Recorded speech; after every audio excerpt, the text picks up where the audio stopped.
This message is for the international community.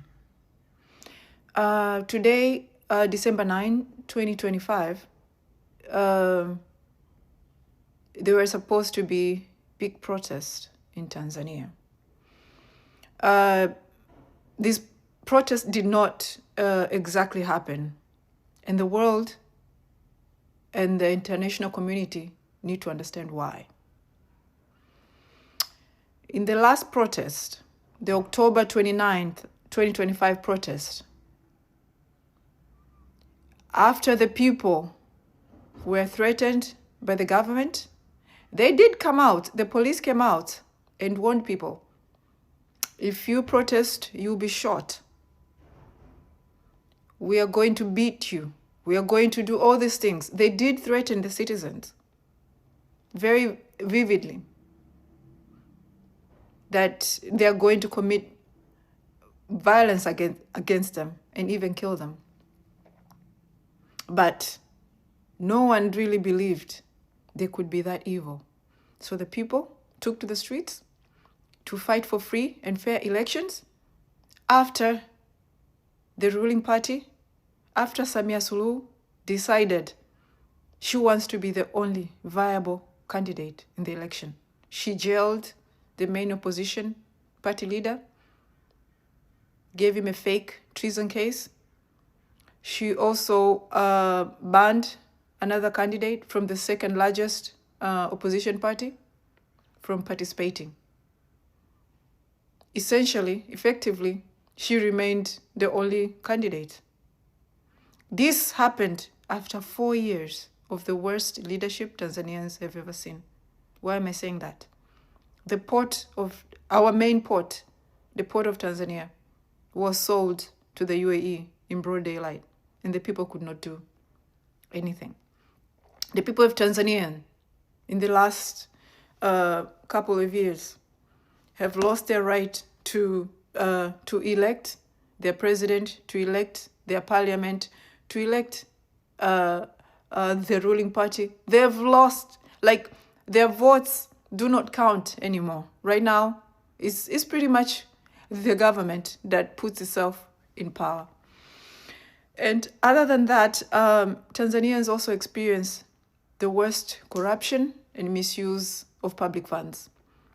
The government officials and their families were buying Rolls Royces, which I was able to show the Tanzanians with evidence how they're driving. They're buying Rolls Royce, Bugattis by using public funds. And but also the main issue was the issue of the constitution. The constitution in Tanzania is very outdated, and it only favors the main party to keep them in power. Without Tanzania getting a new constitution, the ruling party will never be removed from power by voting or by any other means. Why am I saying that? First of all, according to the Tanzanian constitution, election results cannot be contested in court. Whatever the election commission, the commissioner, and this commissioner is actually elected by Samia Suluhu. Whatever the final announcement of the winner is made by this commissioner of the election committee, that's it. You cannot go and contest it in court. So we've been fighting for a new constitution also. So when the people took to the streets on October 29th, they were met with unimaginable violence. They were met with bullets. Samia Suluhu murdered, shot and killed Tanzania over 10,000. It's not the 2,000 they're talking about. It's over 10,000. They were murdered in broad daylight. That's how she ended those protests. She had two choices, to step down or murder people.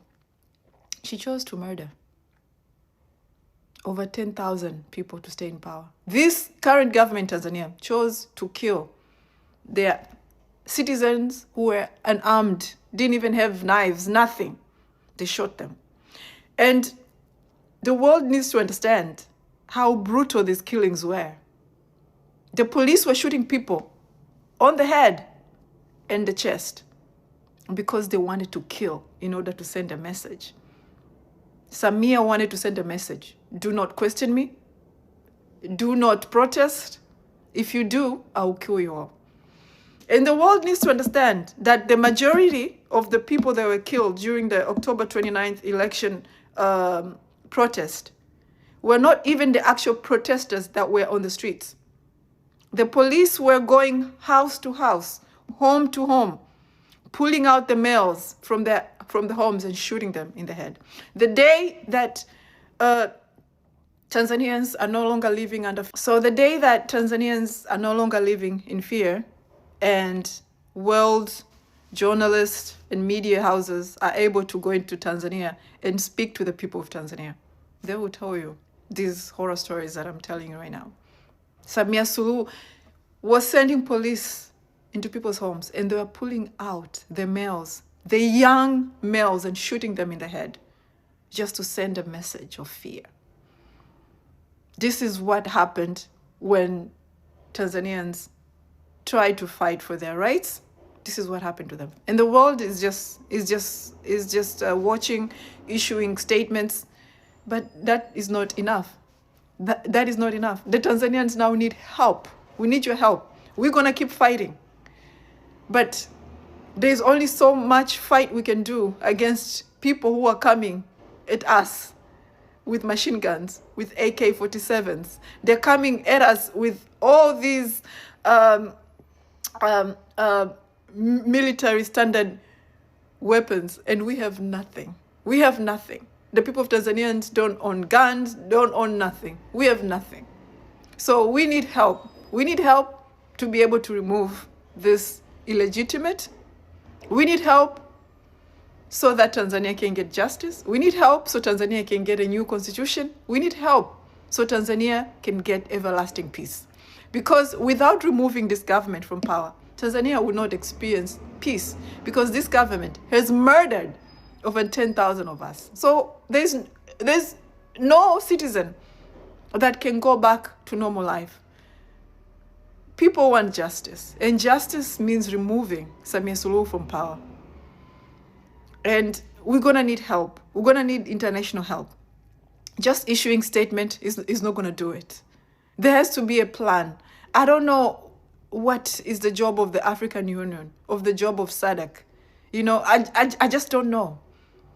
You have a people who are currently living under fear, who are currently being controlled by guns. They cannot protest. If they do, they get murdered by their government. In the African Union, SADC, nobody's doing anything.